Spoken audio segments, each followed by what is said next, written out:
करीब 90 घंटे से ऊपर का समय बीत चुका है, लेकिन अभी भी रेस्क्यू टीम के हाथ सफलता नहीं लगी है। आज 5वें दिन भी 3 वर्षीय मासूम चेतना बोरवेल के अंदर ही जिंदगी की जंग लड़ रही है।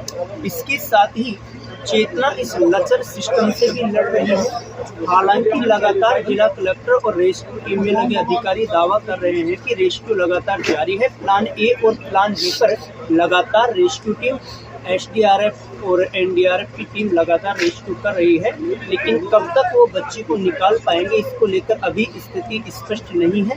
ना ही बच्चे के स्वास्थ्य को लेकर अभी मेडिकल विभाग की टीम या फिर रेस्क्यू टीम या जिला प्रशासन से जुड़े कोई अधिकारी खुलकर कुछ बोलने से झिझक रहे हैं। इसके साथ ही अभी की वर्तमान स्थिति की अगर हम बात करें तो जो खुदाई है वो कल रात को ही 170 फीट नीचे खुदाई कंप्लीट कर ली जा चुकी थी। अब आज लास्ट पाइप इसमें डाला जाएगा। उसके बाद जो रेट माइनर्स की टीम है वो सुरंग का कार्य करेगी और बच्ची को निकालने का काम करेगी। इस दौरान जिला कलेक्टर कल्पना अग्रवाल ने कहा कि रेस्क्यू टीम लगातार ऑपरेशन चेतना पर काम कर रही है। सुनिए जिला कलेक्टर ने क्या कुछ कहा। इस समय तो अभी सबसे बड़ा चैलेंज बारिश है, तो इसके बचाव के लिए, इसके बारिश के रहते हुए भी हम जिस भी तरीके से इसको एग्जीक्यूट कर पाएंगे, जो भी आवश्यकता है उस हिसाब से मशीनरी, मैन पावर सभी हम उपलब्ध करा रहे हैं और जल्दी ही मतलब हम यथासंभव जितना जल्दी हो पाएगा। संभवतः माने आज का ऑपरेशन ऐसा कुछ परिस्थितियाँ बार बार बदल रही है। नीचे रॉकी स्ट्रेटा भी है, वो भी एक चैलेंज है और बारिश की एक चैलेंज। मैम ग्रामीण हैं वो लगातार आरोप ये लगा रहे हैं कि कहीं ना कहीं लापरवाही है जिसकी वजह से इतना डिले हुआ।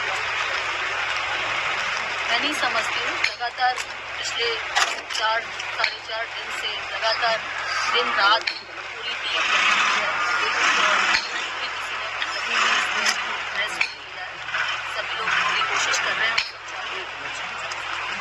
माइनर्स की टीम है वो अपने जो साजो सामान साथ लेकर वो नीचे जाएगी, उनको संभाल रही है। ऐसे में उम्मीद जताई रही है कि अब जो रेट माइनर्स की टीम है वो जल्दी नीचे उतरेगी और सुरंग खोदने का कार्य शुरू होगा। ऐसे में उम्मीद जताई जा रही है कि आज शाम तक बच्चे को सुरक्षित बाहर निकाल लिया जाएगा। तो वहीं बहरोड के पूर्व विधायक बलजीत यादव भी आज घटनास्थल पर पहुंचे और उन्होंने परिजनों से मुलाकात की और इसके साथ ही रेस्क्यू टीम से जुड़े अधिकारियों से घटना की जानकारी ली, रेस्क्यू ऑपरेशन की जानकारी ली। सुनिए इस दौरान पूर्व विधायक बलजीत यादव ने क्या कुछ कहा। मेरी बात हुई, अभी कलेक्टर मैडम से बात हुई, एसपी साहब से भी बात हुई, तो वो कह रहे हैं कि अब कुछ समय बाद ही वहाँ तक पहुँच जाएंगे। गहराई में जो है वो ड्रिल कर लिया गया है, अब पाइप डाल दिए गए हैं, अब साइड से सुरंग बनानी है। तो उनका कहना है कि मौसम इसमें बाधा डाल रहा है। कल भी ऐसा लग रहा था कि हम नज़दीक बिल्कुल पहुँच गए, लेकिन कभी बारिश आ जाती है, कभी कोई और दिक्कत आ जाती है, तो ये थोड़ी सी परेशानी आ रही है। मैं तो भगवान से ये प्रार्थना करूँगा कि वो बच्ची है वो सकुशल सुरक्षित यहाँ से निकले, यही प्रार्थना करता हूँ। दूसरा, मैं सरकार से कहना चाहता हूँ कि ऐसी दुर्घटनाएं लगातार राजस्थान में होती रहती है, हम सब देखते रहते हैं, आप सब भी कवर करते रहते हैं। कुछ दिनों पहले ही दौसा में ऐसी घटना हुई थी। दुर्भाग्य की बात ये है कि हम चांद पे जाने की बात हम कर रहे हैं, लेकिन 150 फीट नीचे कोई बच्ची फंस जाती है, हम उसको 5 दिन में नहीं निकाल पा रहे हैं। हमारे पास ऐसे संसाधन, ऐसे यंत्र नहीं है। आपदा प्रबंधन विभाग है, आखिर फिर वो काम क्या करता है? जब इस प्रकार की आपदाएं लगातार आती रही हैं तो उनका काम यही होता है कि दोबारा से ऐसी कोई दुर्घटना हो तो उस दुर्घटना से हम कैसे निपट सकें। लेकिन वर्षों से ऐसी दुर्घटनाएं हो रही हैं। आज भी हमें मशीनरी दूसरे स्टेट से मंगवानी पड़ रही है, ये हमारे लिए बड़ी ही शर्म की बात है।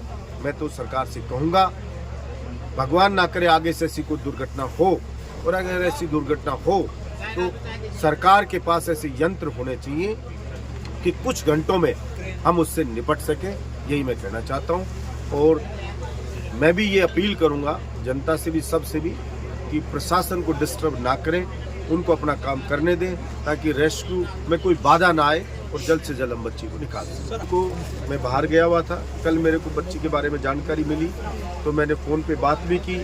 और दूसरी चीज़ मैंने भी ये कहा कि भी ना तो मैं सरकार में हूँ, ना मैं सरकार का हिस्सा हूँ, मैं क्या संसाधन उनको मुहैया करा सकता हूँ, ऐसी कोई स्थिति में है नहीं। लेकिन जिस लेवल पर जो बात करनी थी वो मैंने बात की, और मैंने परिवार है उसकी हिम्मत बढ़ाने के लिए मैं यहाँ पे आया कि आप हिम्मत रखो, कृष्ण भगवान पे विश्वास रखो, भगवान सब कुछ ठीक करेगा। अभी तो मैं यही कह सकता हूँ। से जो आपने बात की, मेरे पास जो फ़ोन आया, आपने मेरे मुंह की बात कही। मेरे पास जब यहाँ से फ़ोन आया तो मैंने कहा कि ना तो मैं कोई स्थिति में हूँ सरकार में, अगर कोई वहाँ पे आंदोलन करो तो ये लगेगा कि रेस्क्यू में बाधा डाली जा रही है, और केवल फ़ोटो खिंचाने में जाऊँ तो मेरी कौन सी सलाह नहीं कर रही। ये मैंने कल ही फ़ोन आया तो मैंने यही वर्ड बोले, आप पढ़े कि बोले, उन्होंने कहा कि विपक्ष के और भी आ रहे हैं। मैंने कहा अब मैं कोई उस पर कमेंट नहीं करूँगा, लेकिन मेरा नेचर ये है कि फ़ोटो खिंचवाने में विश्वास नहीं करता हूँ। अभी भी आपने देखा हो, मैं तो जा रहा था बात कर करके, किसी ने आवाज़ दी कि भाई एक बार तो बात करो, क्योंकि मैं तो काम करने में विश्वास करता हूँ। जैसे मेरे को कोई इसमें झिझक नहीं है कि मैं स्थिति में नहीं हूँ, प्रशासन कह रहे हैं कि हम काम कर रहे हैं, रेस्क्यू में बाधा आएगी, तो वो चीज़ मैं सोचता हूँ कि इसमें अगर कोई स्टेप लेते हैं तो ये लगेगा कि भाई ये लोग नेतागिरी के लिए अड़चन डाल रहे हैं। लेकिन मैंने कहा सरकार चाहे पहले रही हुई हो, चाहे हमारी हो, चाहे वर्तमान हो, कोई भी सरकार हो, मैंने विधानसभा में भी बोला है कि हमारे यहाँ पे जब कुछ घटित हो जाता है, जब बाढ़ आ जाती है, तब बाढ़ से बचाव पे चर्चा हो। बाढ़ आने के बाद ऐसी घटना होती है तब उस पर चर्चा होगी, लेकिन होगा कुछ नहीं। अभी मैं सुबह ही अखबार में पढ़ रहा था, एक सरकार ने आदेश जारी किया, भजन लाल जी ने बहन से कैसे निपटेंगे, ये तो पहले भी हो चुके हैं आदेश। लेकिन ये यंत्र जो मंगवाए, जो मशीनरी मंगवाई, आप सब इस बात के गवाह हैं कि दूसरे स्टेट से आई है, हमारे पास तो है ही नहीं। तो आपदा प्रबंधन विभाग के पास यंत्र ही नहीं है तो आपदा से निपटेगा कैसे? Thank you sir.